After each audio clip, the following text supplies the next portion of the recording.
What is up? Welcome into yet another edition of the Ben Garcia Show. Thank you so much for making us a part of your day. However you're watching, however you're following the Ben Garcia Show, we appreciate you making us a part of your day. Don't forget to like, share, subscribe, tell a friend about the Ben Garcia Show, whether you're listening on Spotify, Apple Podcasts, or you're putting a face to the voice and watching on YouTube. We appreciate that as well. There are so many things to get to in this edition of the Ben Garcia Show. The 49ers lose. I already talked Cardinals yesterday. We got Caleb Williams. We've got a million things to get to on this show. So let's get started right here. So let's start here today on the Ben Garcia Show with Baker Mayfield and the Tampa Bay Buccaneers pulling up an upset yesterday, really stunning the NFL world, getting quote-unquote revenge on the Detroit Lions for last year's divisional game, which, it's neither here nor there. I guarantee you the Tampa Bay Buccaneers would have rather won the first one than the one that took place yesterday, but neither here nor there. The Buccaneers have won. The NFC South is very surprising. The Saints look good. That's not really what I want to talk about. And I think it's very predictable what I want to talk about. But before I get there, the one thing you will get on this show, the one thing you will get on this channel, the one thing you will get on this podcast is honesty, transparency. I will never lie to you. And I'll admit when I'm wrong. I'm okay with that. I have harsh opinions. I swing for the fence. Sometimes I'm wrong. I don't get super upset about it. I don't become beholden to my opinion. Yeah, I would rather be right. Who wants to be wrong? No one wants to come on here and say, yeah, I whiffed on that. I got to be honest.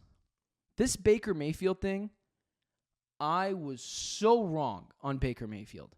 Now, this version of Baker Mayfield, I was wrong on. The last version of Baker Mayfield, I was 1,000% correct on. There was way too much gamesmanship. It was more about him, not about the team. But then you think about it. Does Cleveland produce any good talent out at the quarterback position? Baker Mayfield was clearly not talented, and I would argue probably still not talented enough to carry a dysfunctional franchise out of the depths of garbage into relevancy. That's not a slight on Baker Mayfield. There are very few quarterbacks that can do that, and I'm talking about all-time greats. I'm talking about Joe Montana, not to say that these players pulled teams out of garbage into relevancy, but I'm just saying these are the quarterbacks that would have the capabilities of doing so. Peyton Manning, Tom Brady, clearly. Patrick Mahomes, clearly. Josh Allen, clearly. It's those high top 5 guys, top 10 quarterbacks of all time status. Those are the guys that you think can pull teams out of garbage, wasteland, dysfunction into relevancy in an NFL landscape. It's a very short list. It's a very, very short list. Baker Mayfield, I would still argue now, isn't talented enough to pull the Cleveland Browns out of their you-know-what. Yes, he took them to the playoffs. That quickly spiraled down the drain. There's a reason why they shipped him off. Now, wrongly shipped them off, because if you ask this Baker Mayfield if you ask this Baker Mayfield player to go on this current Browns team, he would take them to the playoffs. Now, it wouldn't just be him. It'd be Myles Garrett, Amari Cooper, a lot of other things supporting him, including Kevin Stefanski and company. But the Browns are just going to be the Browns.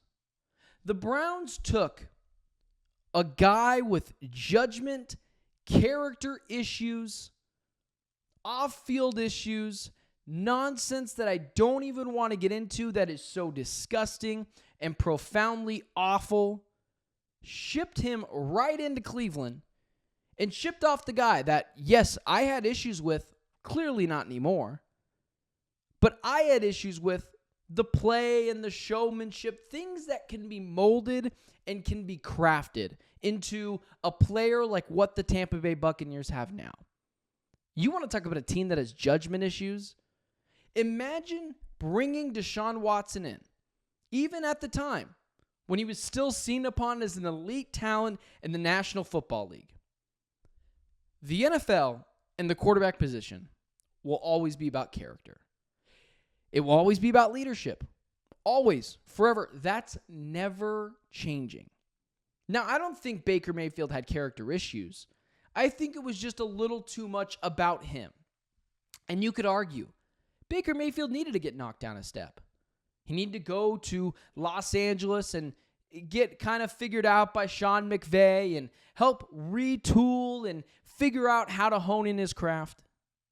And then he went over to Tampa Bay, where he beat out Kyle Trask and has been a worthy successor to Tom Brady.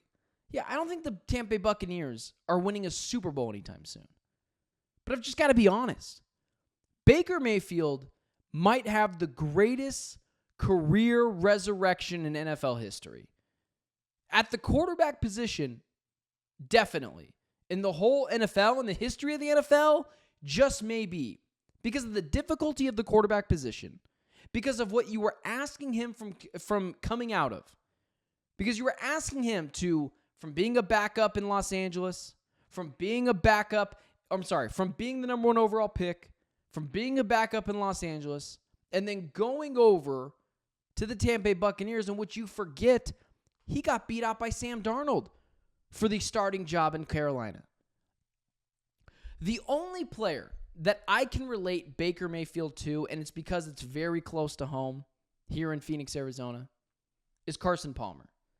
Baker Mayfield and Carson Palmer, both more athletic than you give them credit for, both number 1 overall picks, both asked to take garbage dumpster fire organizations from the depths of terribleness and garbage in the NFL to relevancy. Both did that for a brief amount of time.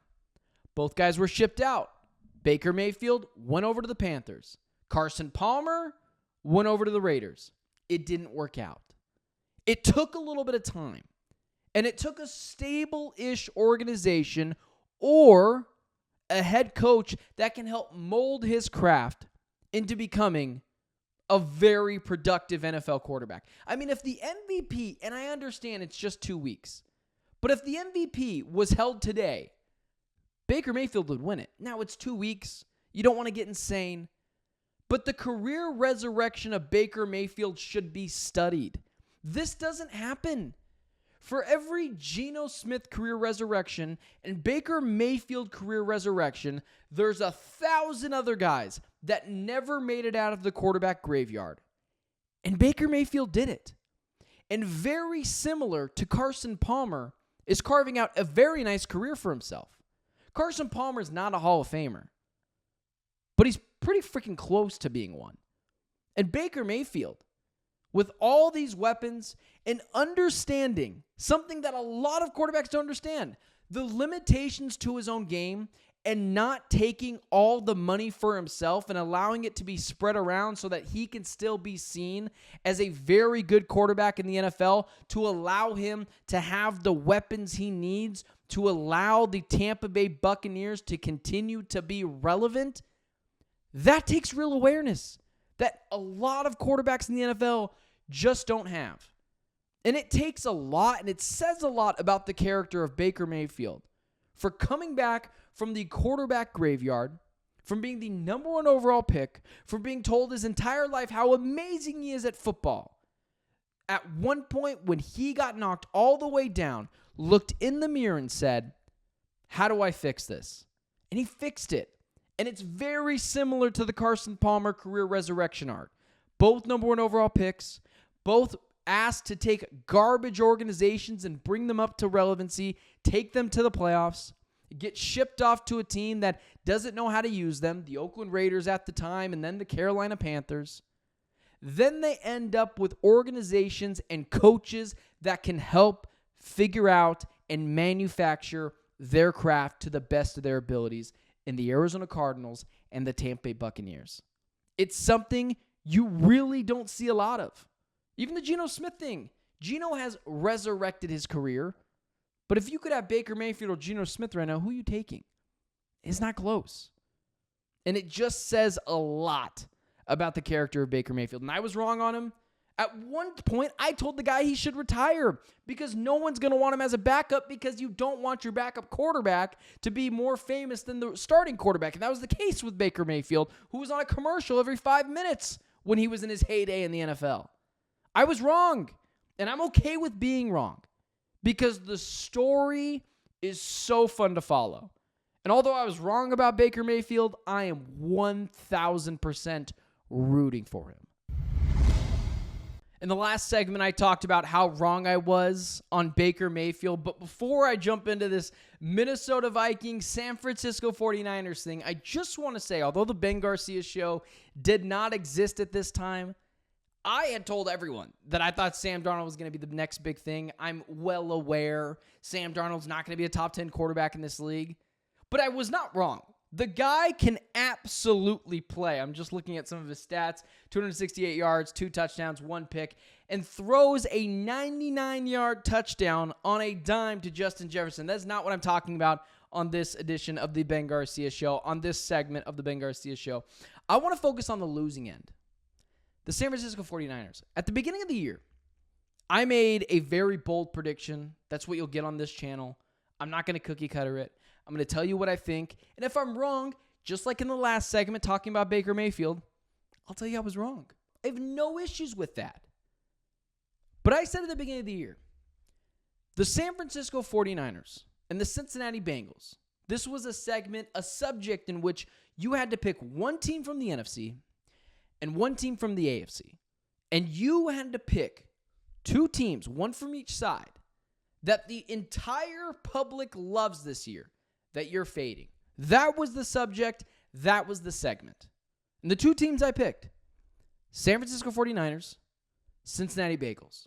Between those 2 teams, you could write an entire news article for the rest of the year about the dysfunction and noisiness that went on over the summer. It's not to say the San Francisco 49ers are a dysfunctional organization, but there was a lot of nonsense. Trent Williams holdout, Brandon Ayuk holdout, Brock Purdy needs a contract in the $60 million a year range a year from now. And it's just a lot of talk. Super Bowl hangover. Last time they went to the Super Bowl, it wasn't pretty the next year. There's a lot of pressure on this team to win this year with the looming contract of Brock Purdy hanging over their head.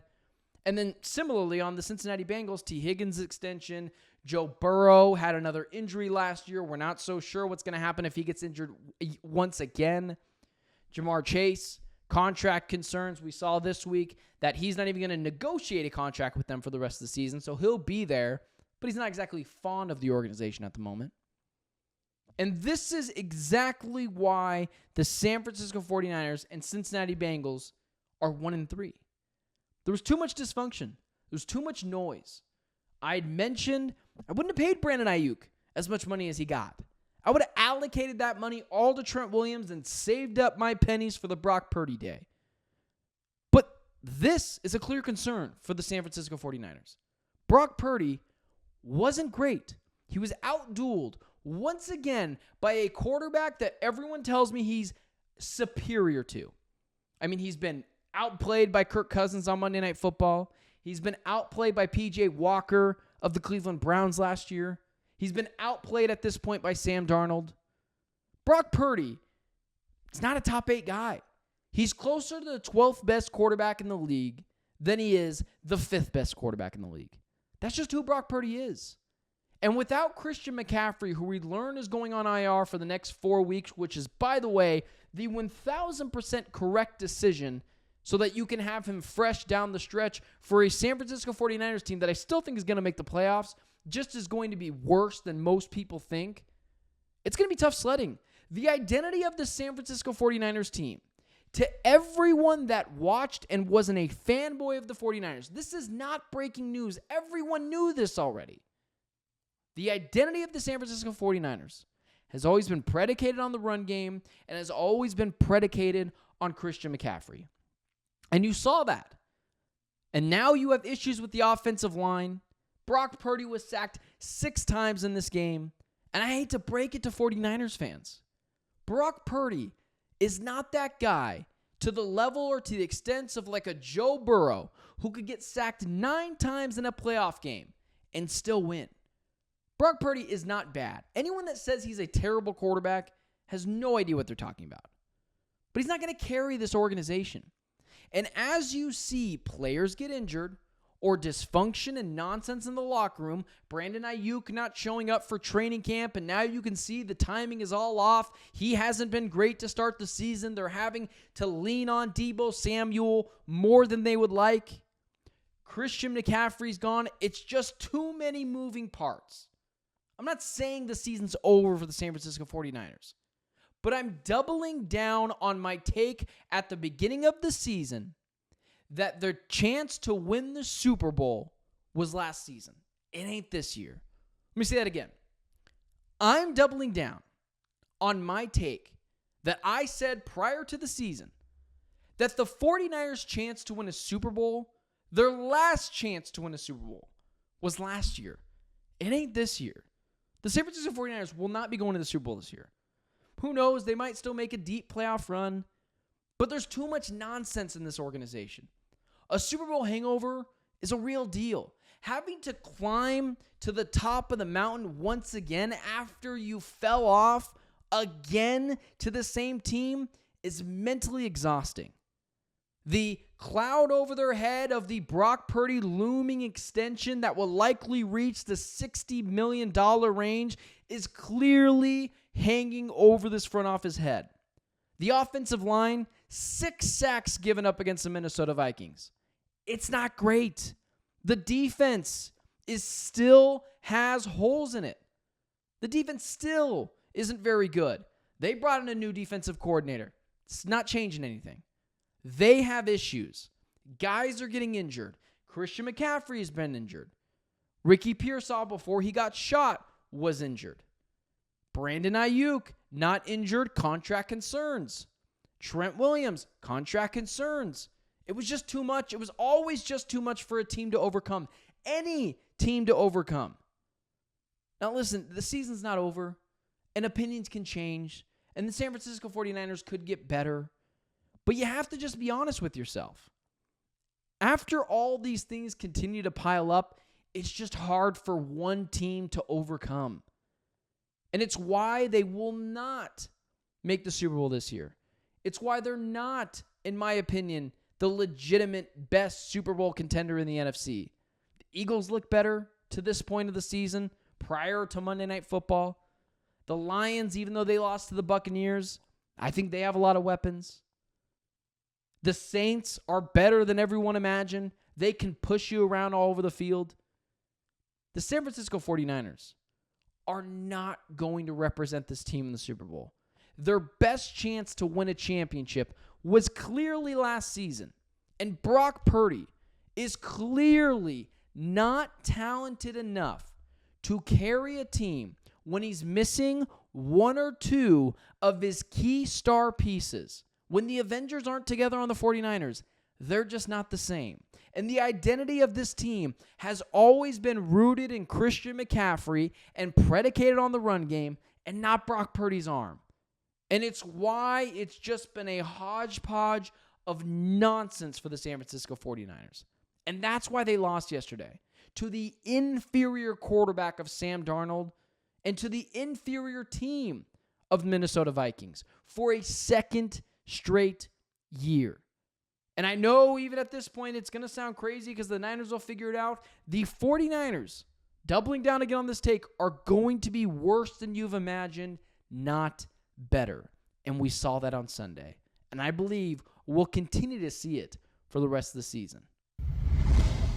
I'll try not to spend too much time on this last subject. I've talked about Caleb Williams a ton on this channel. I have multiple videos of him. Some of my highest rated videos on this channel are from none other than Caleb Williams. But everyone counting out Caleb Williams and going after him for not having another good game, I'm just going to point everyone back to my take I had prior to the season, to my take I had prior to the NFL draft. I never once called Caleb Williams a bust. I never once said the Chicago Bears should keep Justin Fields over Caleb Williams. I came out in a video and specifically said, if you're a Bears fan and you think that, you don't know what you're talking about. What I've always pointed to is Caleb Williams has to live up to the expectations of being the number 1 overall pick and a generational talent coming out of the draft, and do something that is harder than any quarterback can be asked to do in the NFL. You're already asked to be perfect. You're already asked to contribute right away. And then you add in the third aspect. You're adding in the aspect of you have to take an organization that has literally never had a 4,000-yard passer or has literally ever had a franchise quarterback, and you are asked to take them from NFL purgatory into relevancy. That's what Caleb Williams has been asked to do. And I've said that over and over. I said everyone that just thought Caleb Williams was going to come out and be Patrick Mahomes, Peyton Manning, Tom Brady, morphed into one, you're crazy. Yeah, the guy is superbly talented, and I don't think he's a bust, and I don't think he's awful. But not only is he running for his life behind an offensive line that somehow got worse, which I'd have to check the stats on that, how much of those are actually Caleb Williams running into sacks because he thinks he can outrun players because he's still playing at USC, which he'll just get coached out of that at some point.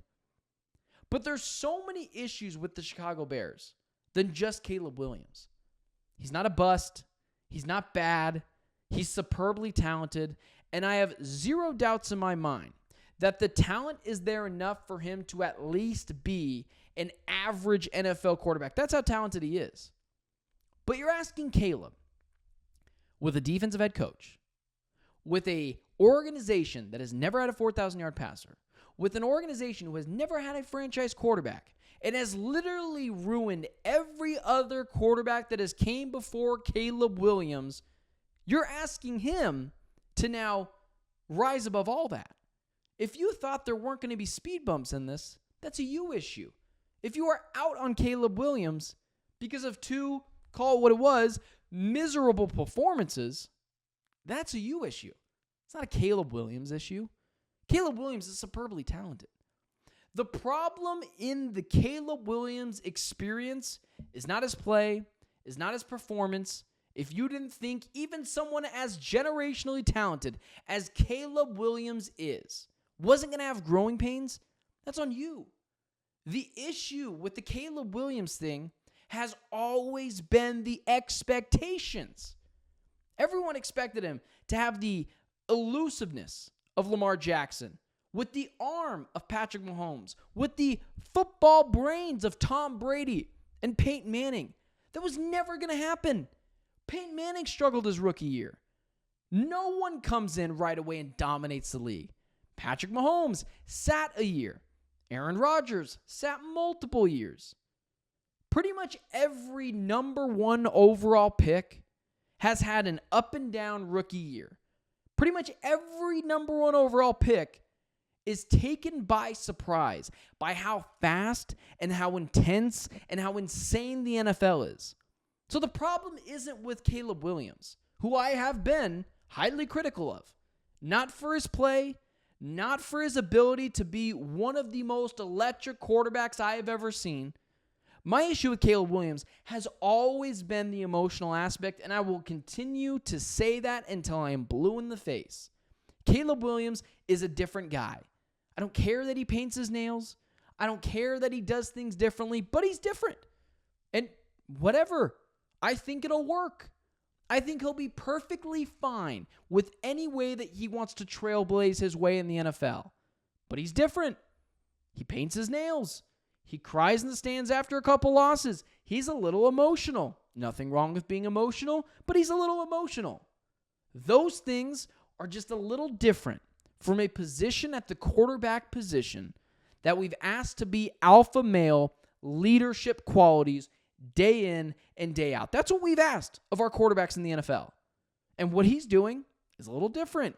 He's paving his own way. Russell Wilson paved his own way.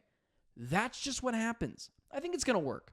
But emotionally, when you've been told how amazing you are ever since you stepped foot on a high school football field all the way to being in the NFL, and you start to fail immediately like most NFL quarterbacks do in their rookie season, it takes a toll on you.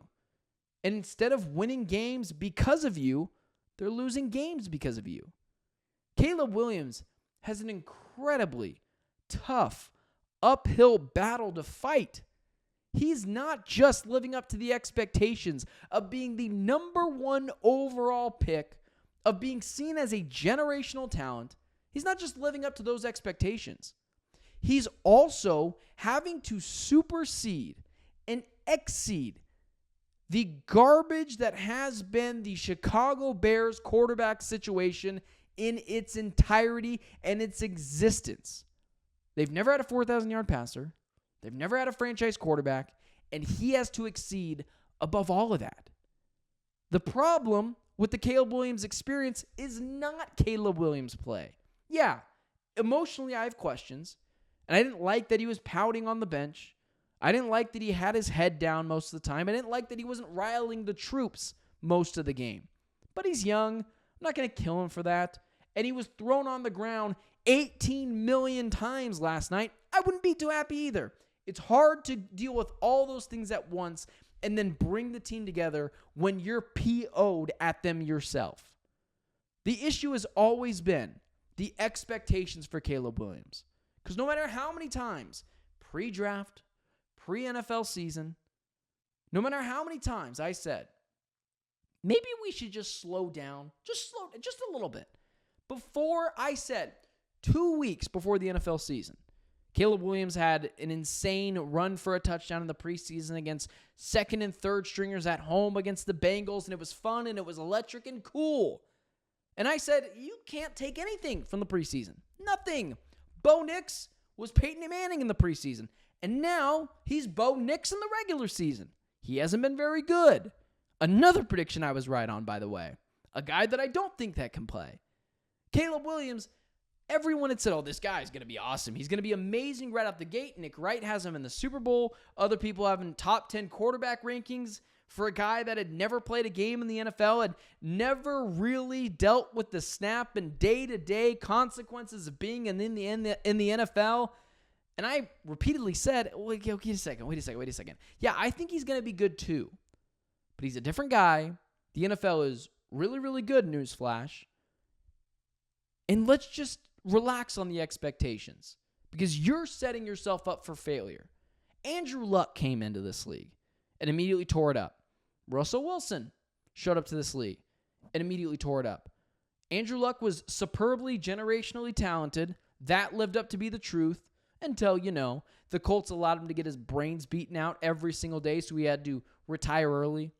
Russell Wilson, a little bit to that was the surprise factor. No one expected this 5'11 kid out of Wisconsin and NC State to just beat everyone right away. No one expected that. Caleb Williams is right on track. Everyone struggles in the beginning. It's not an indictment on Caleb Williams. It's an indictment on your expectations.